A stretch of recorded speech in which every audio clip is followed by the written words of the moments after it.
My testimony. In 2020, I was having some muscle cramps, but I really didn't know why. I was drinking adequate amounts of fluid while I was playing tennis, but I would get muscle cramps at certain times. I just thought that it was my age.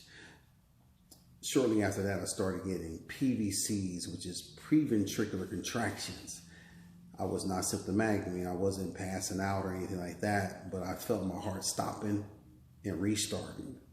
This is an electrical abnormality. So I called my cardiologist, and the cardiologist was like, hey, we could see you in 4 weeks. I said, I can't wait 4 weeks. And I feel like my heart's jumping out of my chest. So I went to the urgent care, and sure enough, they did the workup, and they said, well, you're having PVCs, but, they said, your magnesium level, because I asked them about my magnesium level. So yeah, it's on the low side of normal. So the range is 1.4 to 2.5. Well, mine's 1.7. So they didn't think nothing of it. But when I took magnesium, my PVCs would subside. And also what went away was my muscle cramps. And over time, I just realized that I was magnesium deficient. And so I began to take magnesium. I began to do the research and find out the best source for me. And since then, my symptoms are gone and I've managed it, but I realized magnesium is important for every day, because every day working as a physician and exercising, trying to stay in shape, I am using up magnesium. I'm using up magnesium from physical stress and from mental stress. And if you have any comorbid conditions like diabetes and high blood pressure and high cholesterol, you're using up, because your body's constantly fighting. You're using up magnesium. That is a micronutrient that's important for regulating potassium and calcium, which is in your brain, which is in your heart, which is in your kidneys, which is in your muscles. That's your electrical circuit.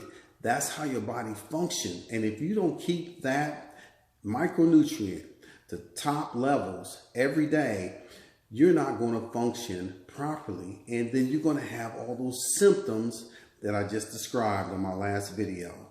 And so your quality of life is going to be decreased, and you're going to be treating the symptoms and not treating the underlying problem, which may be something as simple as magnesium deficiency and replacing that daily. The product that I use that I think is very good, I'll put the link down below, but do your research and figure out what's best for you. The magnesium glycinate is one I know that's specific for anxiety, mental and physical stress, panic attacks, and all those symptoms I mentioned. But do your research so you will know, and you can prove it for yourself, and talk it over with your physician or whoever that's taking care of you.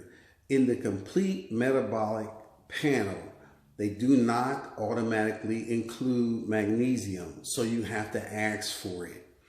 Get that level measured, go over the symptoms, and see if you're suffering from any of those symptoms. If you are, you may be deficient.